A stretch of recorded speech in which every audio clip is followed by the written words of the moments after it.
Hi, and welcome to the Introduction to the Child Protection and GBV offline modules. In this video, I will be covering what WRAP is and what are the GBV and Child Protection offline modules in WRAP.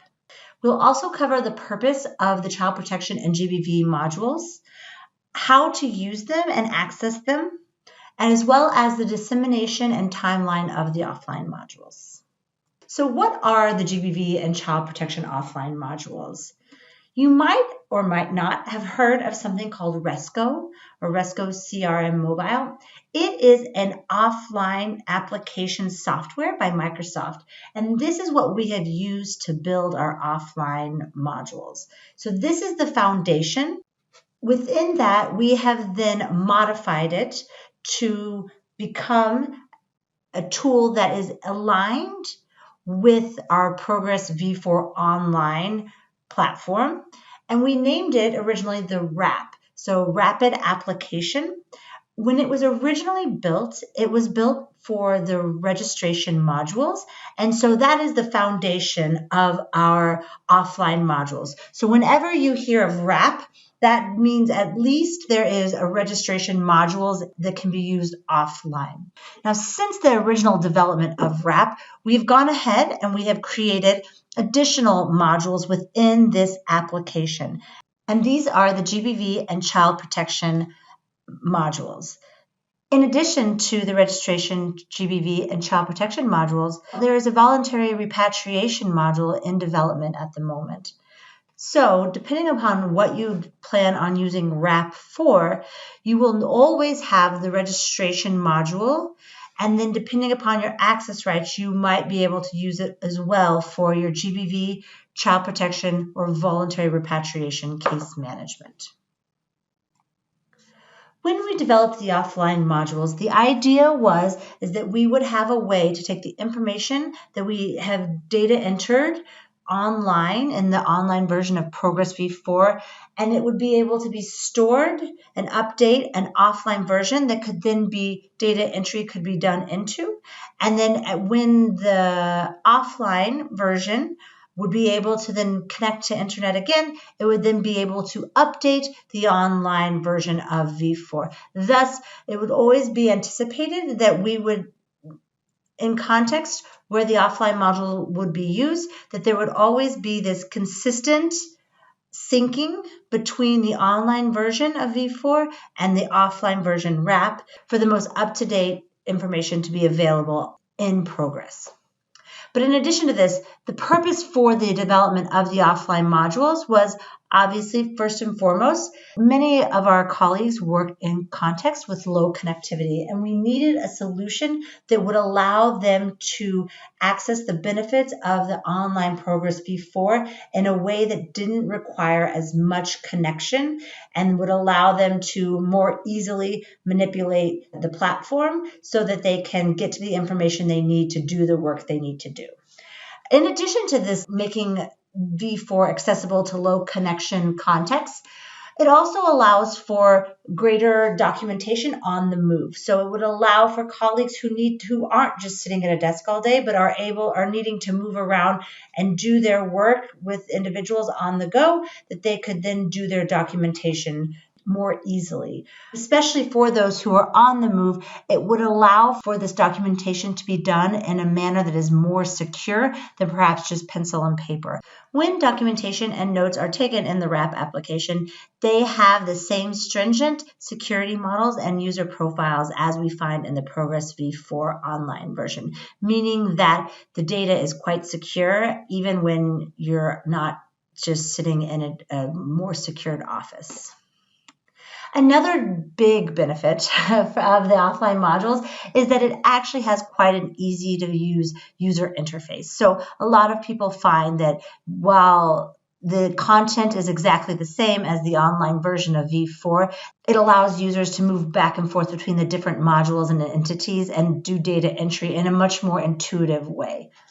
It also allows for the usage of V4 and WRAP to be fit for purpose. So it allows for a much more streamlined, efficient purpose-based user experience and not requiring a lot of additional work where perhaps it's not necessary for documentation, but just for the system itself. Additionally, we find that this can make this V4 much more accessible to partners, as many partners in contexts where we have low connectivity might have even less. So this is one way where we can make the system of V4 an actual possible option for them in terms of their case management. And finally, as we've been developing interoperability with our CPIMS Plus / Primero colleagues, we've done this through the offline module of V4. Thus, both the online and the offline version will allow for interoperability functionality so that referrals can be sent to and from V4 and WRAP to CPIMS Plus and back to the child protection module. So how to use the offline modules? There are about 6 steps to really implementing the offline modules. The first one is investigate. And what that means is you can go to Prime Support, you can look into the user guide materials there, as well as some of the basic information around how the system works, what are the minimum requirements. You can even listen to some of these how-to videos on the offline modules to get an idea if the modules are an appropriate solution for your context with your specific setup. Once you've identified that the modules are an appropriate solution for you, or you think they are, you can then go to the next step, which is to request access to WRAP. Now, what this means is that you would go to, again, Prime Support, and there you can find a request form for being granted access to the offline module. When you complete this form, it will ask different questions around the setup in your context, what you're looking for, to allow primes to support you in thinking through what would be necessary for the planning of this implementation. Now, usually before we suggest starting with the offline, we do suggest that folks have been trained on the online version of V4 so that there's some basic understanding of the modules themselves. This can really help for you to understand as part of the investigation, as well as part of the requesting steps, what would really be necessary in terms of how do you expect to use those modules before we even get into then the addition of the offline modules. Step 3 is to allocate. And what we mean by that is with the offline modules, only one device can be used per one individual, meaning you need to think through clearly what is the plan in terms of usage of devices for the offline modules, and do you have those devices allocated already, or is it necessary to plan the allocation of budget, both for devices as well as for training and other steps to implement the offline modules. Once you've done this, then step 4 is to plan and configure. So there are a few different options, quite technical options in terms of how the offline modules will be set up. You would work with the primes colleagues to determine what is the best setup for your location. For example, this could be whether you use client or application directly to server and back for syncing, or if we need to implement a field server, which might be necessary in certain contexts where perhaps connectivity is even more problematic. This planning really is quite technical and would require consultations both with the programmatic people in country, both with the technical people in the region and at HQ, as well as the GBV and child protection staff, to make sure that we are again implementing and planning this based upon the case management needs in that context. Next, step 5 is training. Now, it's very, very important that before people start to use the offline modules, as we mentioned, they already have been trained on the GBV and child protection modules as they are, and then they can also be trained on the offline modules. It is really important that we start with a UNHCR staff so that they understand the tools clearly, and then once that's well ingrained and they have started to use it, then we look towards training partner staff, so that we can first explain to them what the systems are, how they work, make sure that we can answer any questions they have when they're deciding whether or not they want to use V4 or the offline modules. And then step 6 is to start using it. We really recommend that right after you do the training, that the team starts to use the tools, because that will ensure there's a good uptake in usage, as well as people remembering kind of what they have just learned. That's why it's so important before the training that we do all these things such as allocation and planning, so that there's not a large delay between the training and the usage of the modules.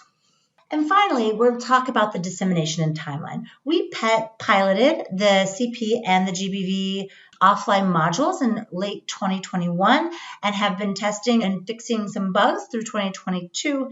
And during this year as well, we have been creating how-to videos for the offline modules to answer your questions as you start to use these, as well as training materials. Now in 2023, we are going to be in a position to support the go live of the offline module in context. So if you are an operation or a regional bureau focal point who believes that the offline tool will be an important asset to your work, it's important to start planning for the rollout and making your plans known so that we can see how support can be provided to new rollouts. So for support, as we mentioned, there is the Prime Support website, which is on the intranet. But in addition to that, you can always contact Progress B for technical support, the Global Service Desk, or the Prime Support team. And then if you have specific questions about GBV or CP, I am for case management technical support. So that could be either what it takes to implement the GBV or child protection modules, or how these interact with your case management. You can contact Jessica Stewart-Clark for child protection and Christiana Bongbo for GBV. Additionally, you can always go to your regional focal points or your in-country focal points as well, and they can help you find the solutions you need.